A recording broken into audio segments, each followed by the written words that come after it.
Hello दोस्तों, GK उत्कर्ष IQ में आप लोगों का स्वागत है दोस्तों। यह घटना चक्र दोस्तों बुक है दोस्तों। यह जो है घटना चक्र का बुक दोस्तों बहुत इंपॉर्टेंट है, क्योंकि दोस्तों इसमें प्रीवियस ईयर क्वेश्चन शामिल है दोस्तों। आप लोगों को भी पता है दोस्तों एग्जाम में प्रीवियस ईयर क्वेश्चन देखने को मिलते हैं, तो इसलिए दोस्तों यह जो है बुक बहुत इंपॉर्टेंट है। और 1990 से जनवरी 2023 तक इसमें प्रीवियस ईयर क्वेश्चन ऐड किया हुआ है। और दोस्तों यह जो भारतीय इतिहास है दोस्तों, एग्जाम में भारतीय इतिहास से क्वेश्चन देखने को मिलते हैं दोस्तों। तो आते हैं दोस्तों सीधा प्रश्न पर, और चैनल को सब्सक्राइब नहीं किए हैं तो कर लीजिए और एक बार मेरी वीडियो को लाइक कर दीजिए। तो आते हैं सीधा प्रश्न पर। तो दोस्तों पहला क्वेश्चन, निम्नलिखित में किस हिंद यवन शासक ने शीशे के सिक्के जारी किए थे?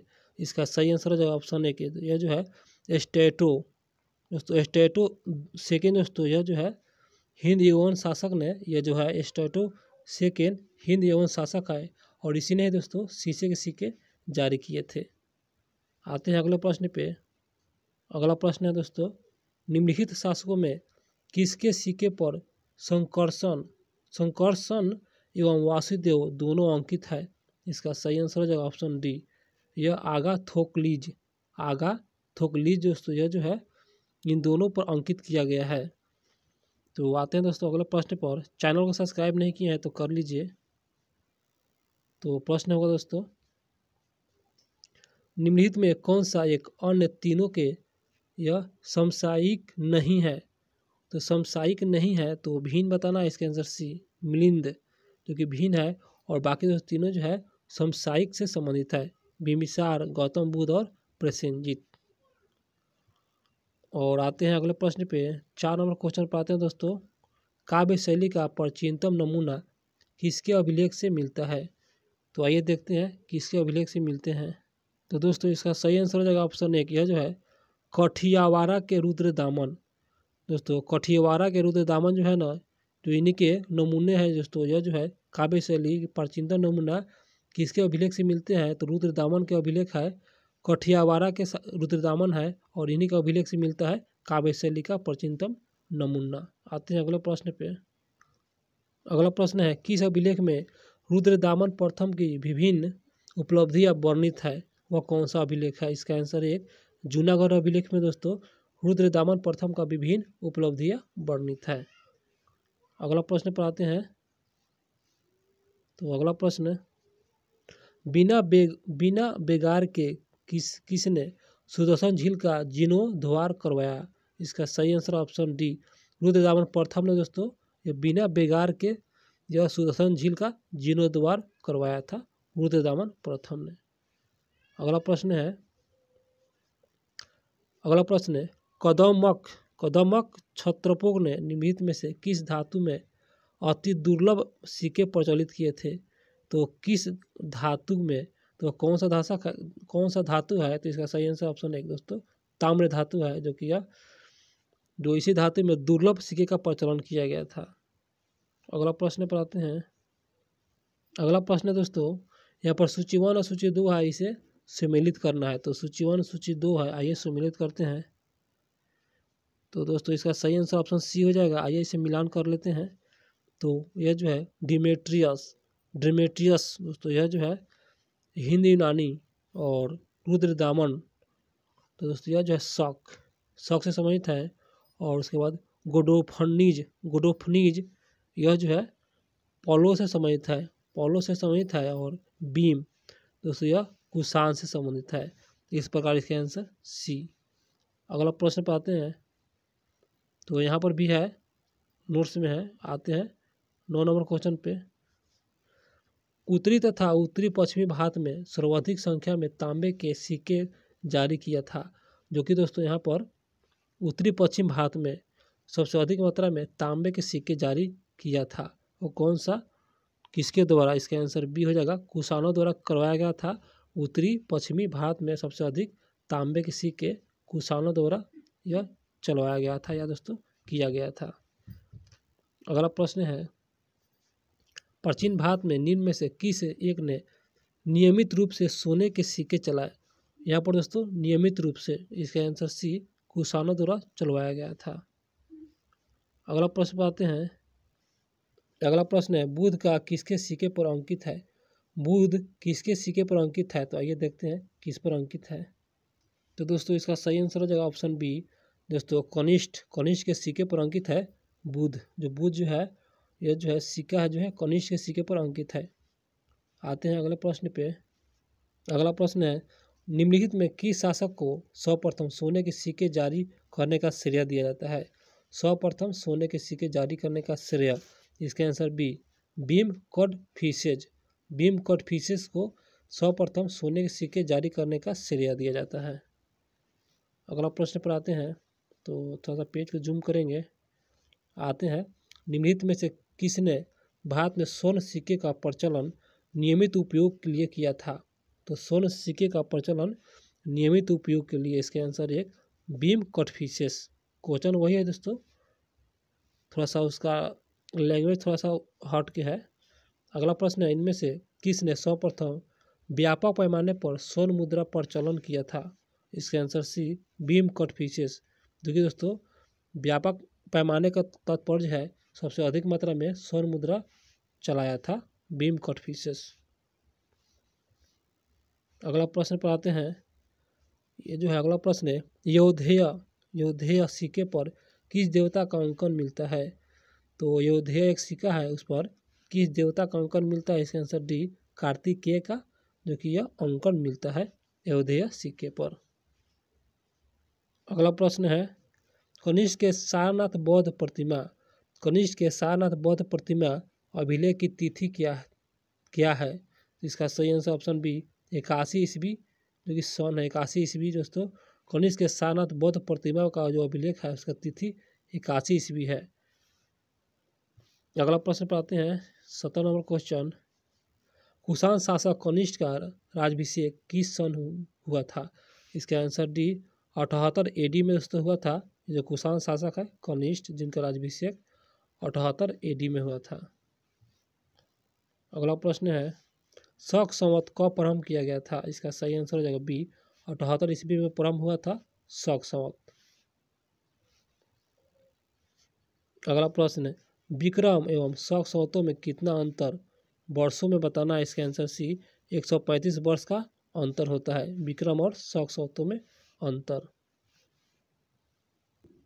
अगला प्रश्न दोस्तों आते हैं 20 नंबर क्वेश्चन पे। तो शक संवत पर आधारित राष्ट्रीय पंचांग अर्थात दोस्तों कैलेंडर प्रथम चैत ग्रेगोरियल कैलेंडर पर आधारित 365 दिन के सामान्य वर्ष की निम्नलिखित तिथियों में किस के जो है तद्रूप है? तो बताना है। इसका सही आंसर हो जाएगा ऑप्शन एक यह जो है 22 मार्च अथवा 21 मार्च। याद रखिएगा दोस्तों 22 मार्च अथवा 21 मार्च। क्वेश्चन बहुत अच्छा है, इसे फिर से पढ़ दे रहे हैं। शक संवत पर आधारित राष्ट्रीय पंचांग कैलेंडर प्रथम चैत ग्रेगोरियल कैलेंडर पर आधारित 365 के सामान्य वर्ष की निम्नलिखित में तिथियों में से किसे तद्रूप है? तो यह 22 मार्च अथवा 21 मार्च। अगला प्रश्न 21 नंबर क्वेश्चन विक्रम संवत कब से प्रारंभ हुआ? इसका सही आंसर बी यह 57 ईस्वी में ईस्वी पूर्व प्रारंभ हुआ था विक्रम संवत 57 ईस्वी पूर्व। अगला प्रश्न पर आते हैं। तो अगला प्रश्न है दोस्तों निम्नलिखित में कौन सा वर्ष दिसंबर 2009 में शक संवत का वर्ष होगा? तो 2009 में शक संवत का वर्ष होगा, इसका आंसर है 1931। यहाँ पर दोस्तों नोट्स में है, देख लीजिएगा आप लोग। अगला प्रश्न है कनिष्क के समकालीन निम्नलिखित नामों का अध्ययन करें और निम्नांकित उत्तर कोड के अनुसार अपना उत्तर इंगित करें। तो दोस्तों इसका सही आंसर हो जाएगा ऑप्शन सी दोस्तों यह जो है 1 और 2 जो कि यहाँ पर कनिष्क के समकालीन निम्नलिखित नामों का अध्ययन करें और निम्नांकित उत्तर को कोड के अनुसार अपना उत्तर इंगित करें। तो यह अशोक घोष और वसुमित्र जो कि कनिष्क के समकालीन कनिष्क के समकालीन थे अशोक घोष और वसुमित्र। अगला प्रश्न है अशोक घोष किसका समकालीन था? इसका आंसर सी कनिष्क के समकालीन था अशोक घोष। अगला प्रश्न पर आते हैं दोस्तों निम्नलिखित में से कौन एक कनिष्क के दरबार में संबंध नहीं था? तो कनिष्क के दरबार में संबंध नहीं था, इसके आंसर डी पतंजलि जो कि कनिष्क के दरबार में नहीं था। अशोक घोष था, चरक था और नागार्जुन था।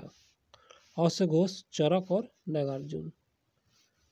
अगला प्रश्न आते हैं, निहित में से कौन सा कनिष्क के प्रथम दरबार में नहीं गया?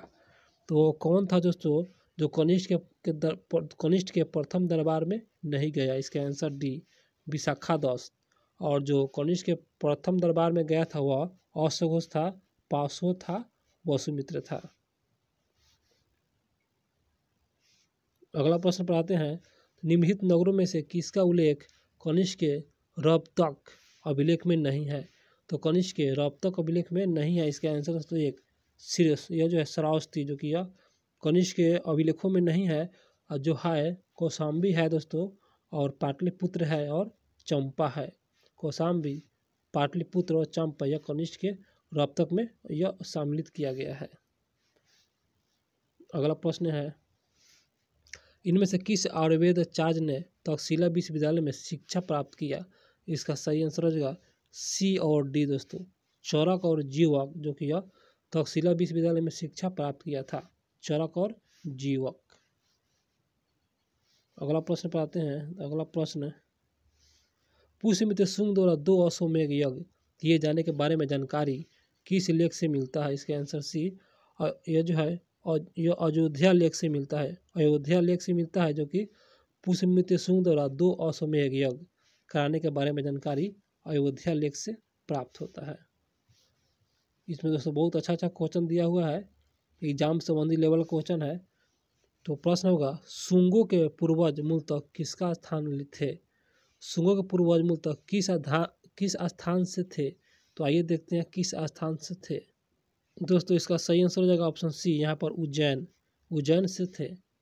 और यहाँ पर नोट्स में है, थोड़ा सा नोट्स में देख लेते हैं एक झलक। शुंगों के पूर्वज मूलतः उज्जैन के थे। शुंग वंश का प्रथम स्वतंत्र शासक पुष्यमित्र था।